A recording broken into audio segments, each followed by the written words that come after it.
In the last 20 years, Australia's government has relied heavily on immigration to drive economic growth. Between 2000 and 2019, our economy grew faster than many comparable countries, and net migration accounted for over half of that growth.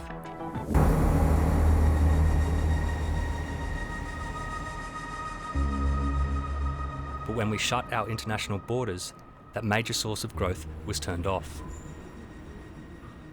It's why some bureaucrats in New South Wales have suggested bringing 2 million people into Australia over the next 5 years, so we quickly return to the old trend. But could the economy cope with it? There's an enormous benefit from the Australian community if we shift more towards higher skilled migrants. According to one economic model, Australia's long-term growth is driven by what's known as the 3 Ps. Population, the number of working age people in the country; participation, the proportion of them who are working; and productivity, the amount of goods and services they produce per hour. When you combine them, the 3 Ps determine the potential growth rate of Australia's economy. That can be lifted by immigration, as there are more workers to produce more goods and services. It can also decline when more people leave the country than arrive, because there are fewer people in the workforce.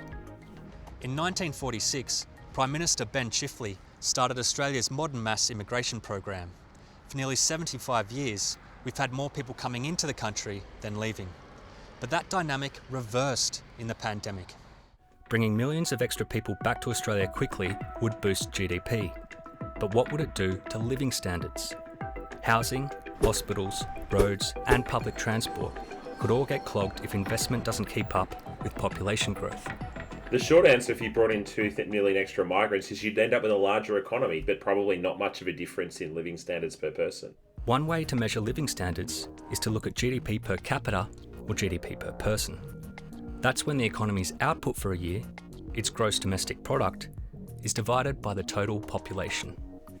It's a crude figure, but tells you if economic growth is exceeding population growth. Think of it like this: if GDP per person is positive, everyone gets a decent slice and living standards are improving. If it's negative, everyone gets a smaller slice and they're not as happy. In the last 20 years, that's happened regularly.